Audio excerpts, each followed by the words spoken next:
यो, आज बात करते हैं टैक्स के बारे में, खासकर कैपिटल गेन्स टैक्स के बारे में। सुनने में बोरिंग लगता है ना?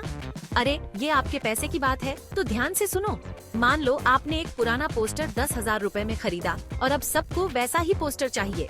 आपने वो 20,000 में बेच दिया।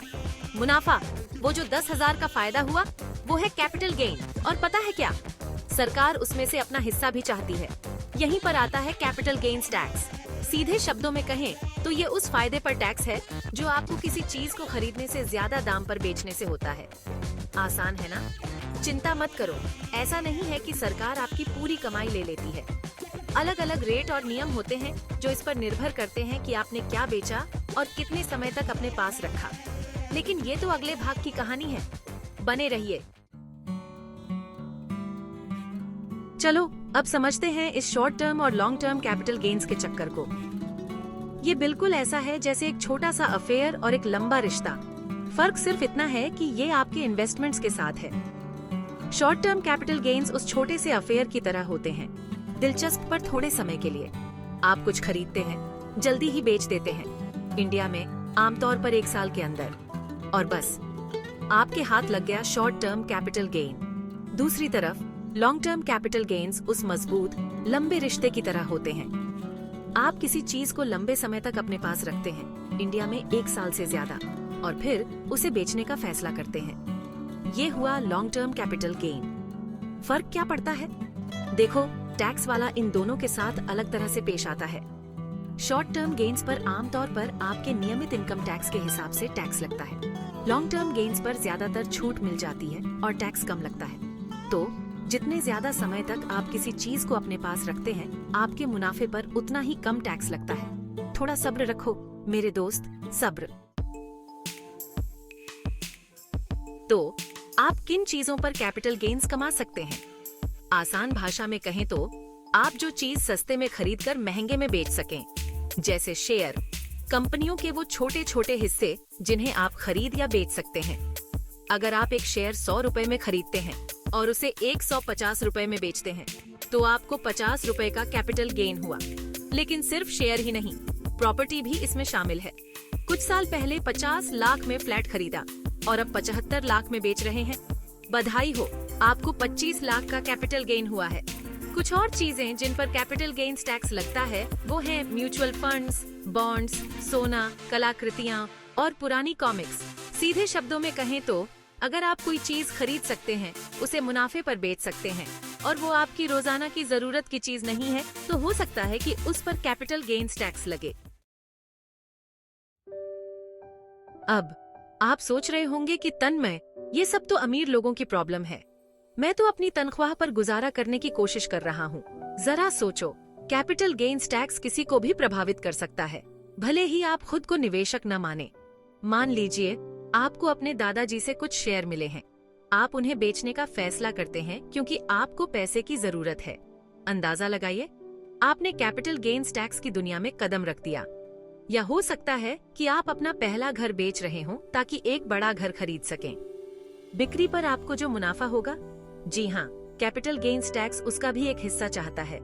बात यह है कि कैपिटल गेन्स टैक्स सिर्फ बड़े निवेशकों के लिए नहीं है। यह किसी को भी प्रभावित कर सकता है जो कुछ परिस्थितियों में संपत्ति खरीदता है, बेचता है और मुनाफा कमाता है।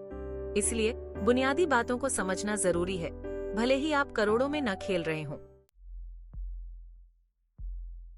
भाग 5, रास्ता और छूट भारतीय कर भूल भुलैया को नेविगेट करना।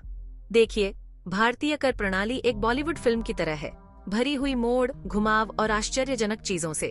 अच्छी बात यह है कि कुछ छूट और कटौती हैं जो आपके पूंजीगत लाभ पर कुछ कर बचाने में आपकी मदद कर सकती हैं। उनके बारे में ऐसे सोचें जैसे क्लाइमेक्स में आपके बचाव के लिए हीरो आ रहा हो। उदाहरण के लिए, यदि आप घर जैसी दीर्घकालिक संपत्ति बेच रहे हैं, तो आप एक निर्दिष्ट समय सीमा के भीतर मुनाफे को दूसरे घर में पुनर्निवेश कर सकते हैं और उस लाभ पर कर चुकाने से बच सकते हैं। वरिष्ठ नागरिकों, दिव्यांग लोगों और कुछ सरकारी योजनाओं में निवेश के लिए विशिष्ट छूट भी हैं। लेकिन सावधान रहें, इन छूटों को नेविगेट करना मुश्किल हो सकता है।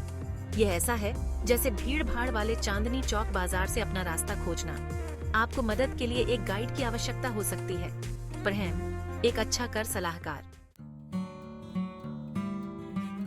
भाग 6, ब्लॉग पर नए बच्चे, पूंजीगत लाभ कर में हाल के बदलाव। उस नए फोन की तरह जो आपको बस चाहिए, कर कानून भी समय समय पर अपडेट होते रहते हैं। सरकार चीजों में बदलाव करती है, नए नियम जोड़ती है और कभी कभी एक सुखद आश्चर्य भी देती है। दुर्लभ, मुझे पता है, लेकिन ऐसा होता है। उदाहरण के लिए हाल के वर्षों में कुछ परिसंपत्तियों पर दीर्घकालिक पूंजीगत लाभ के लिए धारण अवधि में बदलाव किए गए हैं। जिसे पहले दीर्घकालिक माना जाता था, अब उसे अल्पकालिक के रूप में वर्गीकृत किया जा सकता है, जो इस बात को प्रभावित कर सकता है कि आपको कितना कर देना है। इसलिए नवीनतम पूंजीगत लाभ कर नियमों पर अपडेट रहना महत्वपूर्ण है। आयकर विभाग की वेबसाइट देखें या अपने दोस्ताना पड़ोस कर सलाहकार से बात करें, ताकि यह सुनिश्चित हो सके कि आप किसी भी नए लाभ से वंचित न रहें या बदलावों से अनजान न रहें। भाग 7, अपनी वित्तीय डकैती की योजना बनाना।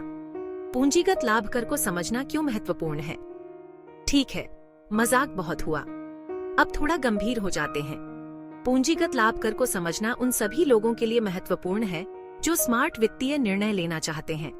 जरा सोचिए, यदि आप अपने निवेश की योजना बना रहे हैं, तो क्या आप यह नहीं जानना चाहेंगे कि आपके मुनाफे पर आपको कितना कर देना पड़ सकता है। यह एक आरामदायक सेवानिवृत्ति और गिरने तक काम करने के बीच का अंतर हो सकता है। पूंजीगत लाभ कर के बारे में जानने से आपको मदद मिल सकती है। अपने निवेश की रणनीतिक रूप से योजना बनाएं, अपनी कर देयता को कम से कम करें और अपने कुल रिटर्न को अधिकतम करें। यह आपके वित्तीय नियोजन शस्त्रागार में एक गुप्त हथियार रखने जैसा है। तो अपना शोध करें, किसी पेशेवर से बात करें और सुनिश्चित करें कि पूंजीगत लाभ कर आपको आश्चर्यचकित न करे। भाग 8, पूंजीगत लाभ कर दुनिया भर में।